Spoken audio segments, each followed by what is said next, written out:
चलो ये क्वेश्चन देखते हैं। A metallic bar of Young's modulus 0.5 into 10⁻11 newton per metre square and coefficient of linear thermal expansion alpha 10⁻⁻5 per degree centigrade, length 1 meter and area of cross section 10⁻³ meter square is heated from 0 to 100 degree centigrade without expansion or bending. The compressive force developed in it कितना हुआ? देखो 0 to 100 इसको hit किया तो expand हुआ होगा, right?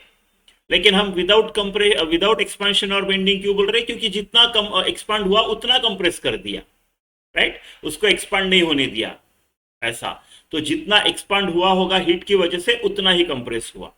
तो ये जो delta L due to heating है, this is equal to same compression delta L due to compression.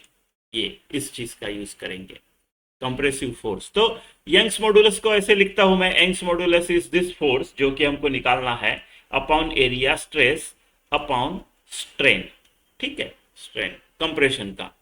अब ये कंप्रेशन का जो है it is same as heating, तो सेम एज हीटिंग का इसका मतलब क्या हुआ? Alpha delta T, right? तो मेरे को निकालना फोर्स है, तो force upon area is equal to Y delta L by L. Force is equal to y delta L into A by L.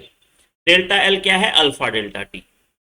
तो y a by L alpha delta T, बस इसको values डाल के solve करना है। ये आपका answer है। y है मेरा 0.5 इंटू 10⁻11, a है 10⁻⁻3, y a हो गया, बाय l कर लेते हैं 1 metre, alpha delta T. Alpha जो है वो है 10⁻⁻5 एंड डेल्टा टी कितना है? 100। कोई जरूरत नहीं कन्वर्ट करने की, यानी कन्वर्ट करो भी केल्विन में तो सब्ट्रैक्ट तो चला ही जाएगा ना, वो 273। तो ऐसा बस इसका निकालना है। अभी ये हो गया आपका -3 -5 -8 और ये हो गया 3 नेट टू नेट, और 3 और ये 2 हो गया 5।